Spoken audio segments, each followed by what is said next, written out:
major scales. They're composed of 7 tones, and they cover generally a distance of an octave. An octave is 8 tones. Okay, that sounds a little confusing. If I play a G major scale, which we learned about a week ago, it would sound like this. G, A, B, C, D, E, F sharp, and then I'd be back to G again. The distance between this note, G, and that G is what we call an octave. 1, 2, 3, 4, 5, 6, 7, 8. Okay, that's clear. But why do we call some scales major and some scales minor?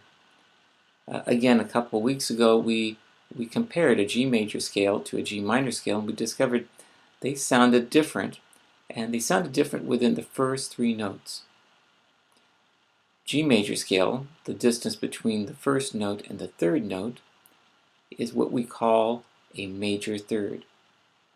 And the distance between the first note and the third note in a minor scale is called a minor third. Well, why major and why minor? That's a good question. Let's review that part. If I go from an open string to the 2nd fret and cover the distance of 2 frets, we call that a whole step. If I only cover 1 fret, we'll call that a half step. Okay, so from G to A flat is a half step. From G to A natural on the 2nd fret is a whole step. From G to B flat on the 3rd fret is a minor third, a step and a half. From G to the 4th fret on the 3rd string, from G to B is a major third. Okay, so let's listen again. Minor third, step and a half, major third, 2 whole steps. Now you know that when we do the scale, in first position, we play the open B, not the fretted note on the 3rd string, 4th fret. But those 2 notes do sound the same. Here's the G major scale. Here's a G minor scale.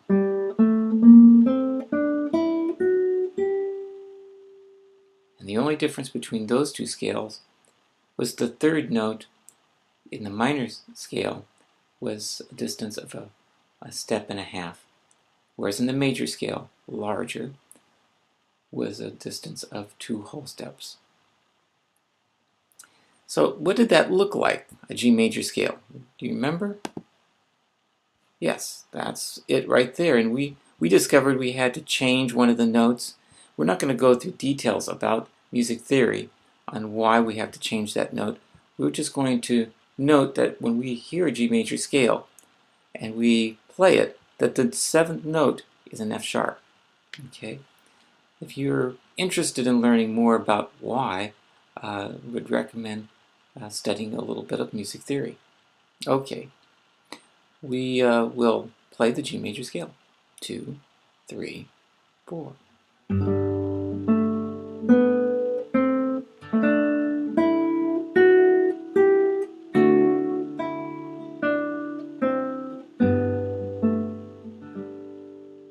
Excellent. Well, today's lesson is going to cover more than just the G major scale, because songs are in a variety of keys. And so we're going to take a look at a scale form that we can move around. But to begin with, I'm going to ask you to play a C major scale in first position, going from C to C. Now this is a new note. It's on string 5, fret 3. The rest of these notes are notes that you know. So we'll start from here and go through the scale. Starting on the 5th string, 3rd fret. Ready? And C, D open, E, F, G, A, B, and C. Back down to B, A, G, F, E, D, and C. And that's a full octave, one octave, from C to C on the second string, first fret. Okay, so that constitutes the first octave. This is another octave. Starting on the last note we played here, making that the lowest note, and going up 8 tones, we have another octave. Here's C, and this is C on the first string, 8th fret. Now, if we follow the scale the way we've learned it, we'd run out of notes right about here, and we'd have to find the next 3 notes higher up on the fretboard. And that would require a shift in our hand position. There is, however, an easier way. We could finger this whole scale in 5th position. So I'm going to teach you how to do this because this is going to be a great movable scale form which will allow you to play in a variety of keys, just following the finger pattern. But let me show you what the notes look like first on the staff so you get a picture of what we're doing as it relates to the notes on the staff. So the first 2 notes, which we would have played on the second string, we're going to finger on the 3rd string in 5th position. That means we're going to put our first finger on the 3rd string, 5th fret. Our first finger on the 3rd string, 5th fret. And the first 2 notes will go C and D. And D will be just 2 frets away, so you use your 3rd finger, 1 and 3. Then we'd move to the 2nd string and follow that same pattern, 1, 2, 4. And this would be E, F, and G. And then moving to the 1st string, still in 5th position, I can do A, B, C. In that way, C, D, E, F, G, A, B, C can be all fingered in one position. What does this look like? It looks like this. So here's our scale, our C major scale, if we do it in 5th position. Now if we change the position to, say, 7th position, it would become a D major scale, 2nd, an A major scale, 9th position, an E major scale. So you can see this one scale pattern, this finger pattern, can be applied different places on the fretboard, and voila, we've got a different major scale. Exciting, huh? Oh, okay. We're going to try this pattern, starting with the first finger on the 3rd string, 5th fret. We'll do 1, 3. Then we'll go to the 2nd string, and we'll do the pattern 1, 2, 4. And then we'll go to the 1st string, 1, 3, 4. Let's start here. 1 and 3, ready, and now 3. Good. Now we're going to go to the 2nd string. 2, 4. Good. Now we go to the 1st string. 3, 4. Good. One more time. I'll count the numbers as we play them. 1, 3, 1, 2, 4, 1, 3, 4. Again. 2, 3, 4.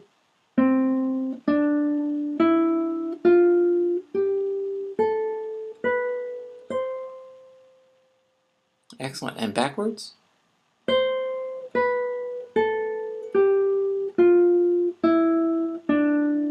And let's try that again, but we won't play the top note twice. We'll just go straight through it. Ready? 2, 3, 4.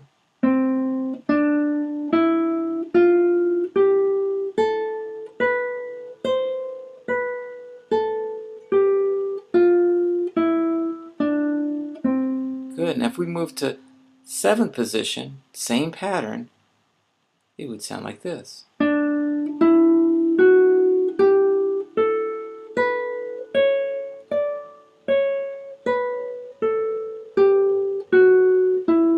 Let's try that again. 7th position. Ready? 2, 3, go.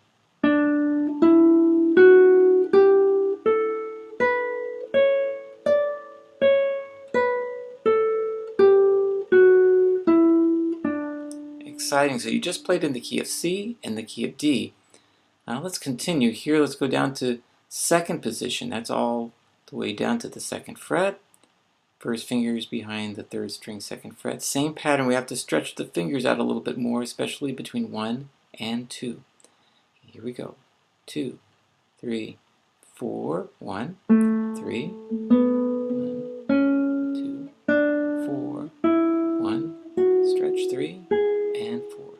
Back, 1, 4, 2, 1, 3, 1. Excellent. And now all the way up to 9th position. Count all the way up there. There it is. Okay, ready? Same pattern. 2, 3, 4. 1, 2, 4, 1, 3, 4.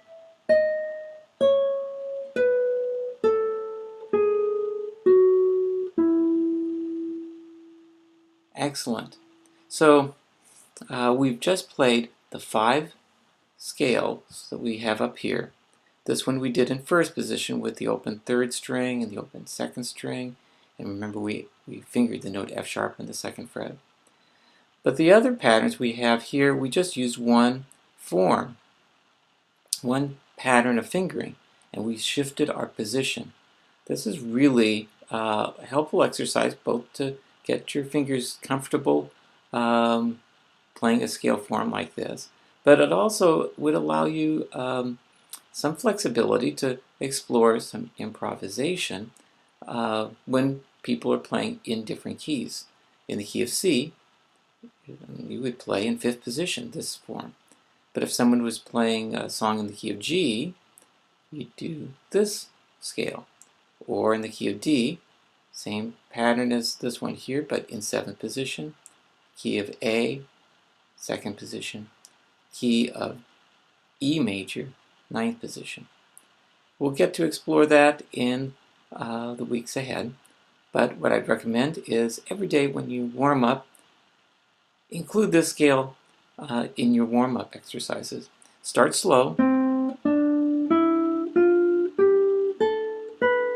and work on getting quicker and smoother.